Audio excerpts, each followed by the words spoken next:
ప్రపంచవ్యాప్తంగా 59 కోట్ల మంది, మన దేశంలో 9 కోట్ల మంది మధుమేహంతో బాధపడుతున్నారని ప్రపంచ ఆరోగ్య సంస్థ వెల్లడించింది. ప్రతి 7గురిలో ఒకరు డయాబెటిస్ తో బాధపడుతున్నారు. భవిష్యత్తులో ప్రతి 7గురిలో 4 అయ్యే అంచనా. డయాబెటిస్ మీద పూర్తి అవగాహన అందించి డయాబెటిస్ నుంచి తెలుగు ప్రజలను కాపాడే ప్రయత్నం చేస్తోంది సుమన్ టీవీ.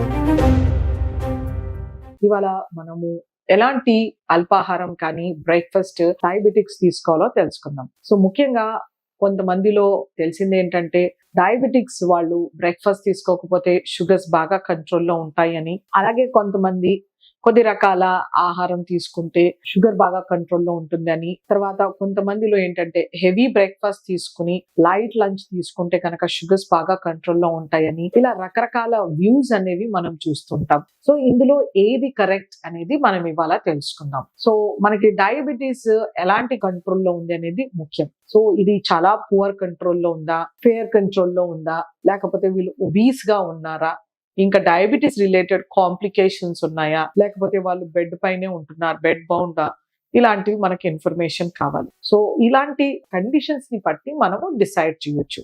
అన్కంట్రోల్ డయాబెటీస్ ఉంది, చాలా ఒబీస్ గా ఉన్నారు, షుగర్ అసలు కంట్రోల్ అవ్వట్లేదు అంటే వాళ్ళకి మనము కార్బోహైడ్రేట్ ని బ్రేక్ఫాస్ట్ లో రెస్ట్రిక్ట్ చేసి దాన్ని లంచ్ అండ్ ఎర్లీ డిన్నర్ లో మనం ఇచ్చినప్పుడు వాళ్ళకి ఆ షుగర్స్ అనేవి బాగా కంట్రోల్లో ఉంటాయి. ఎస్పెషల్లీ కొంతమందిలో ఏంటంటే పొద్దునే ఒక కప్పు టీ కాఫీ, ఒక 2 రస్కులు కానీ, 2-3 బిస్కెట్స్, గుడ్ డే బిస్కెట్స్ ఉండొచ్చు, లేకపోతే రాగి బిస్కెట్స్ కానీ, మ్యారీగోల్డ్ బిస్కెట్స్ కానీ ఇలాంటివి తీసుకుంటూ ఉంటారనమాట. సో ఇలా చేయడం వలన మనకి carbohydrate content, refined carbohydrate content పెరుగుతుంది, సో షుగర్స్ పెరుగుతాయి.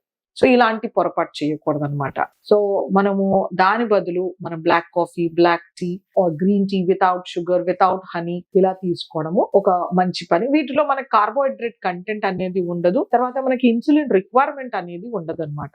బ్రేక్ఫాస్ట్ తీసుకునేటప్పుడు మనం ఒకటి జాగ్రత్తగా ఆలోచించాల్సింది ఏంటంటే పోర్షన్ కంట్రోల్ అనేది ఇంపార్టెంట్. మనము శుభ్రంగా 6-7 ఇడ్లీలు పెట్టుకోవడము, 3-4 దోసలు వేసుకోవడము, రకరకాల చట్నీలు వేసుకొని తినడం ఇలా చేయకుండాను మనము తక్కువ మోతాదులో ఇడ్లీ చేసినప్పుడు మనము అది కొర్రల ఇడ్లీయా, జొన్న ఇడ్లీయా, లేకపోతే దంపుడు బియ్యం ఇడ్లీయా, ఉప్పుడు బియ్యం ఇడ్లీయా, లేకపోతే మినుములతో చేసిందా, లేకపోతే మినపప్పుతో చేసిందా, మనం కొద్ది రకాల న్యూట్రియన్స్ ని యాడ్ చేసుకోవచ్చు. సో అవి 1-2 ఇడ్లీస్ కన్నా మీడియం సైజ్ లో ఉండాలి, పెద్దగా ఉండకూడదు. సో ఆ ఇడ్లీకి ఎక్కువ మోతాదులో సాంబార్ అంటే కూరగాయలు వేసుకుని దాంట్లో మనం క్యారెట్, బీన్స్, టొమాటోస్, ఆనియన్స్ ఇలాంటివి ఎక్కువ మోతాదులో ఒక 500 ml వరకు ఉండేలాగా చూసుకుని దాంట్లోకి 2 చిన్న ఇడ్లీలు వేసుకుని తింటే కనుక మన షుగర్స్ బాగా ఉంటాయి. ఎప్పుడైతే మనం మిల్లెట్స్ తో చేస్తామో అప్పుడు మనకి ఇంకా ఎక్కువ షుగర్స్ కంట్రోల్లో ఉంటాయి. అలాగే సేమ్ మనం దోశ చేసినప్పుడు కూడా నల్ల మినుములు, వీటిలో కొంత మెంతులు వేయడము, అలాగే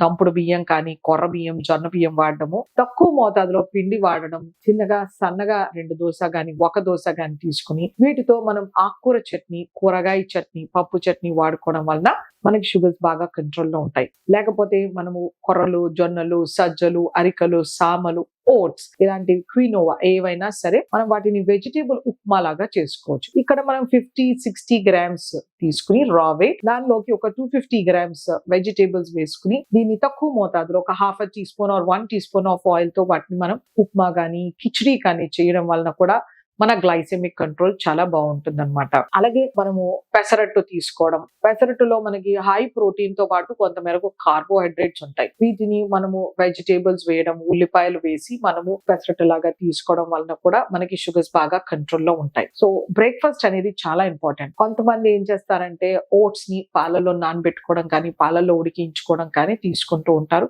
తక్కువ మోతాదులో. అంటే ఒక 200 ml మిల్క్ లో 15-20 గ్రామ్స్ ఆఫ్ ఓట్స్ వేసి కొన్ని డ్రై ఫ్రూట్స్ నట్స్ వేసుకొని తీసుకుంటూ ఉంటారు. సో ఇలా కూడా చెయ్యొచ్చు, కాకపోతే ఫ్యాట్ ఫ్రీ మిల్క్ వాడుకోవాల్సి ఉంటుంది. కొద్ది మోతాదులో 30 or 25 గ్రామ్స్ ఆఫ్ ఓట్స్, ఒక చిన్న కప్ ఆఫ్ ఒక 30 or 25 గ్రామ్స్ ఆఫ్ నట్స్ వాడుకుని ఓట్స్ ని కూడా అలా చేసుకోవచ్చు. లేకపోతే మనం తీసుకునే గోధుమ పిండి కానీ, జొన్న పిండిని కూడా మనం పాలల్లో ఉడికించి వాటిలో కూడా మనము డ్రై నట్స్ వేసుకోవడము ఇలా కూడా చేయొచ్చు అనమాట.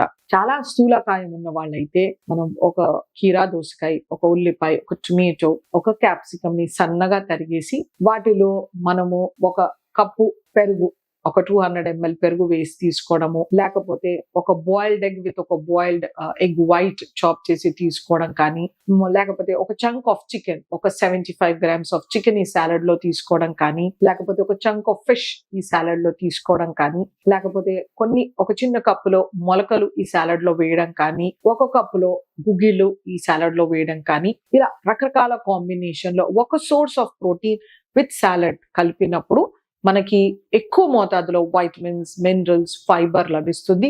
అలాగే సెషైటీ, పొట్ట నిండిన ఫీలింగ్ వస్తుంది. తర్వాత షుగర్స్ కూడా బాగా కంట్రోల్ లో ఉంటుంది. వీళ్ళు వెయిట్ రిడక్షన్ కి, గ్లైసెమిక్ కంట్రోల్ కి చాలా హెల్ప్ చేస్తుంది అనమాట. సో ఇలాంటి హెల్దీ బ్రేక్ఫాస్ట్ కూడా ట్రై చేయొచ్చు. మనకి మార్కెట్ లో రకరకాల బ్రేక్ఫాస్ట్ సీరియల్స్ లభిస్తాయి. అవి షుగర్ కోటెడ్ ఉండొచ్చు, వీట్ ఫ్లేక్స్ కానీ, మ్యూసిలీ కానీ, అవి జాగ్రత్తగా వాటిలో వేసే డ్రై ఫ్రూట్స్ కానీ, ఇంకా రకరకాల కిష్మిష్ ఇలాంటివి వేస్తూ ఉంటారు, డేట్స్ కానీ, అవి జాగ్రత్తగా చూడాలి. అవి షుగర్స్ పెంచే ఛాన్స్ ఉంటాయి. సో మన వీట్ ఫ్లేక్స్ కానీ, మ్యూస్లీ కానీ విత్ షుగర్ మాత్రం తీసుకోకూడదు. సో డ్రై ఓట్స్ కానీ, వైట్ ఓట్స్ కానీ తీసుకోవచ్చు, ఎటువంటి ఇబ్బంది లేదు. దాని ఉప్మా కానీ, దోశ కానీ, లేకపోతే పాలల్లో వేసి కొన్ని నట్స్ వేసి తీసుకోవచ్చు. సో ఇలా మోతాదుగా ఒక హెల్దీ న్యూట్రిషియస్ బ్రేక్ఫాస్ట్ తీసుకుంటే డయాబెటిక్స్ కి మేలు జరుగుతుంది. వాళ్ళు ఎక్కువ మోతాదులో నూనె వేయకుండాను, వెన్న, మీగడ వాడకుండా ఇలాంటి హెల్దీ బ్రేక్ఫాస్ట్ చేయడం వలన వీళ్ళ డయాబెటీస్ చాలా బాగా కంట్రోల్లో ఉంటుంది. నమస్తే.